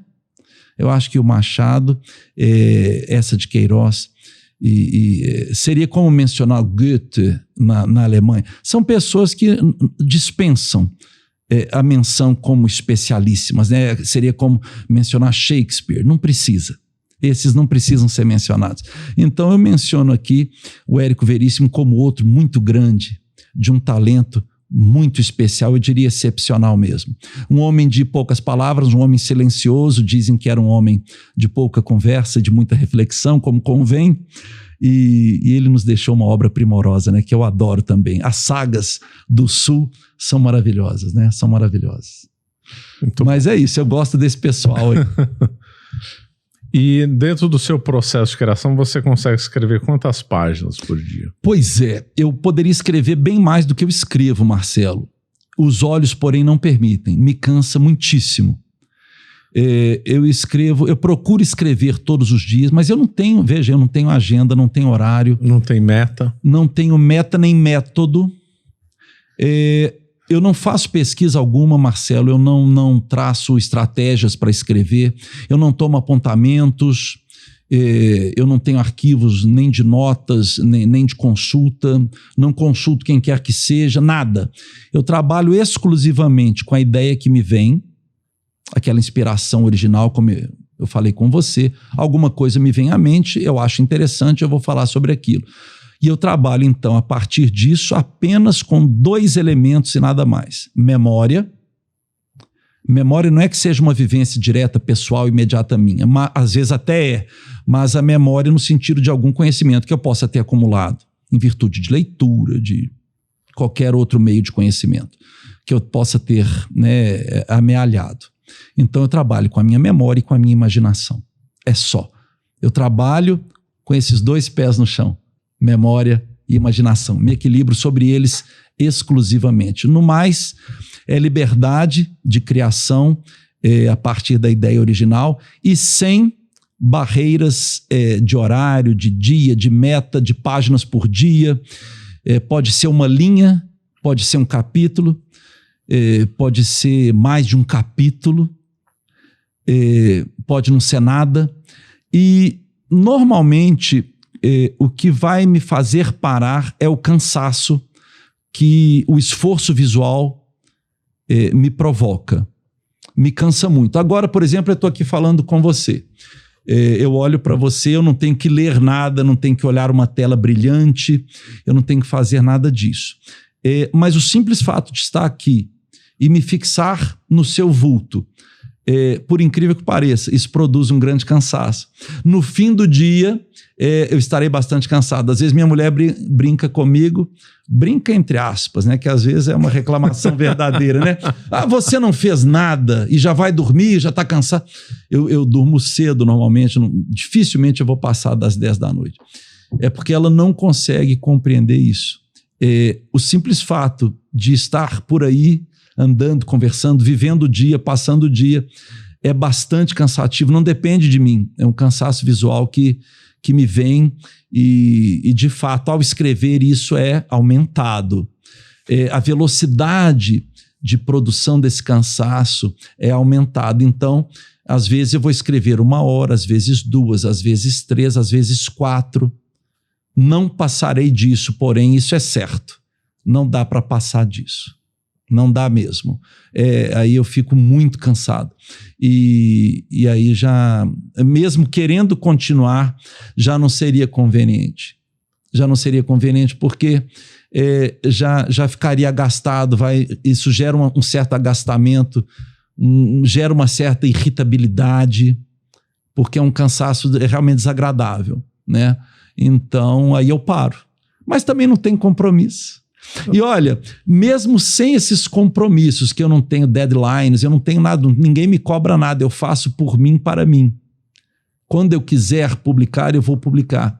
Em 5 anos eu publiquei 23 títulos. É bastante. Então veja, mesmo sem metas, como eu me dedico exclusivamente a isso, eu tenho podido produzir bastante. E tenho tido muitas alegrias, Marcelo. Íntimas, né? Porque é muito bom e você vive essa experiência também, você a conhece na sua própria pele. É muito bom escrever um livro, vê-lo publicar, tocá-lo, tê-lo nas mãos, ver alguém lendo, ouvir o comentário de alguém. Inclusive, eu já tive a alegria de ouvir um seu mesmo, sobre o meu romance Os Lindeiros, né? Então é muito bom isso, é um grande prazer, é um grande deleite intelectual, né? Enorme, deleite também espiritual, por que não? Né? É uma alegria enorme que isso produz. Gera, de fato, em mim, assim, a grande satisfação maior que eu não imaginava até que fosse tão grande assim. Eu digo a você, mesmo cego, eu sou mais feliz hoje. O meu ofício atual, ele me traz mais alegrias que o anterior. Mais do que vencer um júri. Muito mais. Muito mais. São coisas muito diferentes, mas é muito melhor. Até porque eu não tenho que vencer nada, né? Ou talvez a mim mesmo, não sei. Vencer a página branca. Ou a página branca. Mas essa aí, no meu caso, é uma página preta, né? É uma tela preta, como eu falei. Mas você sabe, não tem... Ela nem é um... Engraçado, Marcelo, ela não é assim desafiadora. Ela não se mostra a mim desafiadora, porque quando eu me sento diante dela, eu já sei o que eu vou fazer. A ideia já veio. é só começar a escrever. Tem sido assim. Espero que continue, porque eu acho que eu me encontrei nessa fórmula, assim, nessa ausência de fórmula, de muita liberdade. Então eu vou fazendo assim, sabe, Marcelo? E tem dado muito certo. Então, eu tenho ouvido assim, esses comentários favoráveis. Eu tive a felicidade de ingressar na Academia de Letras do Ministério Público. Sim, existe uma pequena Academia de Letras do Ministério Público de Minas Gerais. Eles gentilmente me convidaram a integrá-la. A Academia Municipalista de Letras de Minas Gerais, que é sediada aqui em Belo Horizonte, também gentilmente me convidou a fazer parte dela. Eu estou lá como membro da academia e é sempre um encontro muito bom com outros escritores aqui da nossa cidade de Belo Horizonte, de Minas Gerais. Tem gente do nosso estado todo. Então tem sido uma experiência muito feliz. Eu tenho conhecido muitas pessoas, Marcelo, e tenho feito novas, grandes e boas amizades graças à minha literatura. É uma coisa inimaginável para mim. Você vê, nessa altura da vida, nessa altura dos acontecimentos, tenho conhecido um universo completamente novo, de gente muitíssimo interessante, e tenho me integrado muito bem nele, aí, pela bondade dessas pessoas que me acolhem sempre tão bem, pessoas tão receptivas, tão amistosas, que têm me aceitado assim de forma muito grata para mim, nesses círculos, né? Novos para mim, mas hoje já estou bem enfronhado neles aí, né? Estou bem satisfeito, graças a Deus. Agora fala um pouco da literatura infantil, que é uma hora completamente diferente. Bem diferente. Eu tenho 10 títulos infantis publicados, dois deles, inclusive, eu tive a alegria de publicar em São Paulo, de lançar em São Paulo, lá na Martins Fontes, lá da Avenida Paulista, com presenças ilustres lá no lançamento, como a sua própria presença lá, que me deu muita satisfação, né? Muita alegria. E lá em São Paulo foi esse ano, né? Foi o Tubarão do Tietê e Marta e a Rainha. Esse Tubarão do Tietê foi divertidíssimo. Né? Como é que você teve essa ideia? É que eu gosto muito de tubarões, né, Marcelo? Dos animais selvagens, os meus favoritos são em terra, o lobo, e no mar, o tubarão. Então, me veio à mente essa coisa. Como eu gosto muito de São Paulo, como você sabe, o que é que eu poderia falar de São Paulo? Eu queria ambientar uma história em São Paulo. E as minhas histórias infantis, todas elas, exceto uma, são fábulas. São histórias cujos personagens são bichinhos simpáticos. É claro que são histórias para crianças pequenas, então naturalmente eu tenho que fazer bichinhos simpáticos, né? Agradáveis à visão, ao olhar infantil, né? Que se encaixem bem no universo das crianças. Então, como eu sempre escrevo fábulas, são histórias de bichinhos que interagem. São os animais que falam, né, que têm o seu universo próprio de vida e que normalmente são histórias que pretendem, entre aspas, essa pretensão aí, porque não há qualquer pretensão maior, mas apenas a transmissão de bons valores às crianças, assim eu espero, né, de valores de solidariedade, de amor ao próximo, de acolhimento, de integração do diferente, sobretudo daquele que é diferente em razão de alguma limitação por força de algum problema de saúde, alguma coisa assim. Então, acolher a criança diferente na escola, em casa, no seio familiar, no grupo de amigos, é sempre esse tipo de mensagem, assim, né? De bem viver, de um bem viver infantil, de formação do caráter infantil, com valores sólidos, né? Mas transmitidos de forma muito leve. Então, meus livros infantis são esses. Então, chegando ao Tubarão do Tietê, eu queria contar uma história paulistana, né? Uma declaração de amor a São Paulo que eu poderia fazer. Então, mas que bicho que eu usaria, já que eu faço fábulas, né? Como eu disse, à exceção de uma mini biografia de um santo católico, que é o Santo Padre Pio, que eu escrevi para as crianças. Essa mini biografia católica, é claro que não é uma fábula, né? É a vida do santo. Então, mas as demais sendo fábulas, que bichinho que eu usaria em São Paulo, né? E me veio então a ideia de um tubarão que poderia frequentar o rio Tietê, daí o Tubarão do Tietê, né? E com essa ideia inicial, com essa ideia original, de ter um tubarão no Rio Tietê. Ali, a partir dali, veio a história, né, do tubarão que vai conhecer o rio, vai ficar triste com o que se tornou o Rio Tietê. O tubarão se interessa pela salvação do rio e procura ter iniciativas que vão levar a isso, né? Mas nesse meio tempo ele está na cidade de São Paulo, ele se encanta por São Paulo, com as coisas, muitas coisas de São Paulo, né? E o tubarão acaba se integrando de uma tal forma à cidade que ele vai viver, ele passa a viver em São Paulo, né? E o tubarão é sempre visto lá no Mercadão da Cantareira, né? Ele vai muito também à arena lá do Corinthians, que ele se tornou corintiano, ele vai ver os jogos de futebol. Podia ter escolhido um time melhor, né? Poderia ter sido palmeirense. Amigos meus que são São Paulinos se queixaram também, né? Falei, gente, mas tinha que escolher um tubarão, por acaso é corintiano, mas ele gosta de todo mundo, ele não briga com as outras torcidas, né? E o tubarão tá sempre lá no Ibirapuera, passeia no shopping, né? O tubarão frequenta São Paulo, gosta muito dos restaurantes de São Paulo. Então, é isso, assim, é uma história que fala de São Paulo e muitas descobertas que o tubarão tem em São Paulo são retratadas, inclusive, por meio de fotografia. Esse é um livro que eu inaugurei nele, essa prática da iconografia, da fotografia dentro da história, compondo a história infantil, para que as crianças que forem ter acesso àquele livro tenham, ao mesmo tempo, um acesso muito concreto, no caso, a São Paulo, a cidade de São Paulo, e queiram conhecer São Paulo, se interessem por um dia fazer uma visita à capital, né? Então, essa foi a ideia do Tubarão do Tietê. Mas eu vou fazer isso para as crianças assim.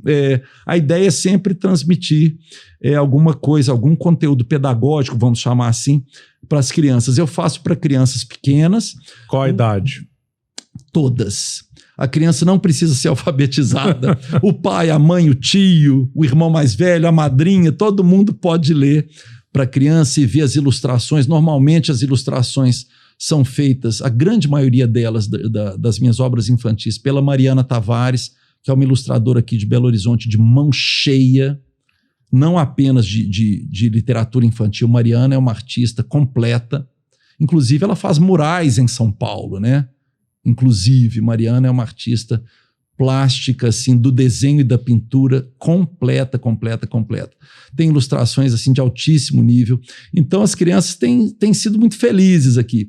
E aqui em Minas Gerais eu tive uma experiência também muito legal, Marcelo, quando o Servas, o Serviço de Assistência Social do governo do estado de Minas Gerais, que assiste, né, por meio das instituições parceiras do Servas a muitas crianças carentes, as instituições parceiras, patrocinadoras do Servas, adquiriram no ano passado muito do meu acervo de obras infantis para distribuição para as crianças de que eles cuidam em várias escolas, em mais de 17 escolas aqui, que atendem crianças carentes aqui em todo o estado de Minas Gerais.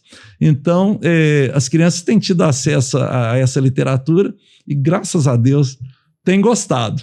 Que bom. Têm gostado. Tem repercutido muito bem. Você vai continuar nas duas áreas, na infantil e na para adultos? Bom, continuando na ausência de planos e de estratégias, eu estou sempre aberto. Eu não sei o que me virá à mente.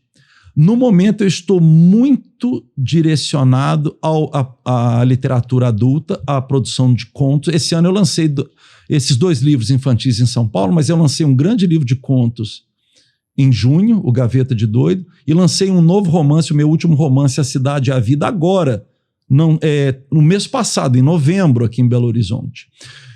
Eu já escrevi esses 2 livros que estão no prelo para o ano que vem, que são para adultos também, um de contos, novamente, um de poesia contemporânea, e estou, nesse momento, escrevendo o meu próximo romance. Estou no 8º capítulo dele, mas esse para lançamento, a ideia é para publicação somente em 2026. Normalmente eu trabalho assim, em um ano, escrevendo para o seguinte, o que será publicado no ano subsequente. Sempre assim. Escrevo num ano o que publicarei no próximo. Quanto tempo demorou a escrever esses livros? Teve um que foi mais rápido? Normalmente... Mais lento? Quanto tempo? Normalmente é rápido. Eu sou um excelente datilógrafo, né, Marcelo?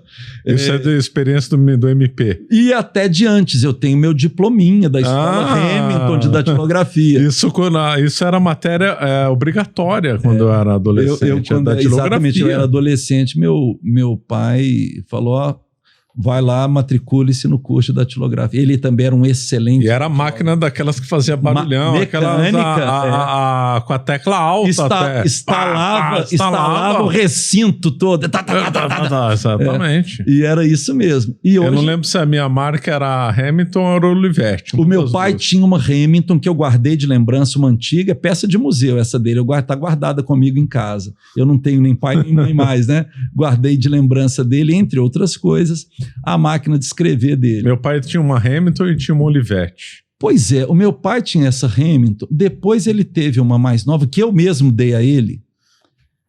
Eu não me lembro da marca. Eu não sei, não me lembro, mas não sei se era Facite, não me lembro. Aí depois vieram aquelas modernosas que você dava um toquinho, eram as elétricas. Era um toquinho delicado. Então, exatamente. Você não precisava pôr o dedo com força. Eu não tive, essa eu não tive. Eu saí da mecânica para o computador. E aí a digitação, para quem veio da datilografia, a digitação é uma maravilha, né? Então, assim, o pouco que eu escrevo rende bem. Eu não gasto muito tempo, assim. Depende da vontade, da inspiração, de como a coisa esteja fluindo no momento, mas vai bem, Marcelo, assim. Uma história infantil, normalmente eu me sento e a escrevo toda. Vai gerar um livro com as ilustrações, né? Vai gerar um livro de 40 páginas. Livro infantil, formato infantil, ele é um formato maior. Vai gerar alguma coisa de 40 páginas no fim. O produto final terá 40, não muito mais que isso, páginas, 40 e poucas páginas. Isso eu me sento e faço de uma só vez. Normalmente é assim. Coisas maiores, os romances levam alguns meses, normalmente. 3, 4, 5 meses, depende. Qual o tamanho do maior em páginas? Bom, veja que os formatos também diferem. Eu tenho romance com capa dura, tem de capa tipo brochurão, mas sempre de boa qualidade. Eu faço muita questão de que as edições sejam de alta qualidade. Material melhor, sempre tudo muito bom, graças a Deus tem sido assim. O maior romance que eu fiz tem 400 páginas, que se chama A Casa Voyek. São 400 páginas. Bastante. Você tem um livro preferido ou não? Olha, eu até que não. Eu tenho um ou outro texto assim que me agrada demais. Às vezes eles estão dentro de um certo livro. É um poema aqui, um conto ali. Eu tenho vários de minha especial predileção. Agora, eu vejo que muitas pessoas que leram mais de uma obra minha têm uma obra preferida. Eu vou dar o exemplo de casa da minha mulher. A minha mulher gosta do meu romance Os Lindeiros. Para ela é o meu capolavoro, né? É minha obra-prima, Os Lindeiros. Para o gosto dela. E outras pessoas já me falaram de outras obras. Outro dia, uma moça interessante, que é minha vizinha, Marcelo, de prédio. Ela foi minha colega de colégio, imagine. Por coincidências? E viemos a morar agora no mesmo edifício aqui na Rua Piauí, em Belo Horizonte. Uma moça que eu fiquei sem ver por, sei lá, 35 anos, 40 anos. E nos tornamos vizinhos. Ela leu um conto meu outro dia, ela veio, ela tem prestigiado os meus lançamentos, gentilíssima, e chama-se Cláudia, a quem eu mando um abraço, caso ela veja eventualmente esse podcast. Ela veio outro dia falar comigo que leu um conto meu, ela estava comovida, emocionou-se muito e disse que era um conto que a marcou muito profundamente. Um conto desse meu último livro, imagine, o Gaveta de Doido. Essa mulher veio a lê-lo agora, teve contato com esse texto e, na maturidade agora, ela me disse isso, veja, que ela leu esse texto meu e foi golpeada por ele de uma forma muito profunda. Ela disse que foi um texto assim, marcante para a vida dela. Veja só isso. Então, o que é que um escritor pode querer mais, né, Marcelo? Acho que muito pouco, né? Quase nada mais que isso, né? Muito bom. Muito bom, Henrique. Quer fazer algum comentário de alguma coisa que tenha ficado para trás? Só agradecer muito a você pela oportunidade, dizer que foi um prazer. Quero cumprimentar o seu vasto número de inscritos aqui, dizer que é uma honra estar num podcast sempre tão prestigiado, com uma pessoa tão inteligente, tão amável, tão gentil como você, Marcelo. E espero que as pessoas gostem e se eventualmente quiserem ler alguma coisa minha, você me permite uma pequena propaganda? Vai lá, faça a sua propaganda. Os meus textos e os livros estão sempre disponíveis em todas as plataformas digitais, como, por exemplo, a Amazon. Mas tem nas Americanas, tem na Magalu, tem todas essas plataformas eletrônicas, pode-se comprar o exemplar físico. Eu não sei se todos eles, mas a maioria deles terá também disponibilidade no formato Kindle. E diretamente na editora e livraria literíssima.com.br. Qual que era o nome antigo dela? O nome antigo dessa editora era Páginas Editora. Páginas Editora. Lá também estão à disposição todos os livros. Fico aqui, então, na expectativa de que vocês gostem aí de alguma coisa, caso venham a ler, tá bom? E também você está no Instagram também, né? Eu tenho um Instagram, de fato. Chama-se lá @Henrique German Escritor. Quem quiser ir lá, pode me seguir que eu fico bem feliz. Meu filho, quando eu posto alguma coisa lá, é sempre relacionada com a literatura, com os livros, com algum lançamento, alguma coisa assim.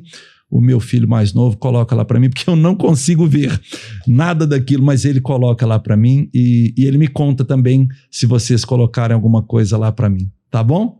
Deixo o meu abraço aí muito afetuoso a todos e os meus votos, né, Marcelo? A você, a sua família, a todos os nossos ouvintes aqui, respectivas famílias. Nós estamos gravando hoje antes do Natal, né, Marcelo? Eu desejo a todos um Feliz Natal, um Santo Natal a todos, e que o Ano Novo seja repleto de bênçãos na vida de cada um de vocês aí que me ouvem agora. Muita saúde, muita paz para todos vocês. Muito obrigado. Eu que agradeço, Henrique. Muito obrigado e agradeço a todos aí que nos acompanharam.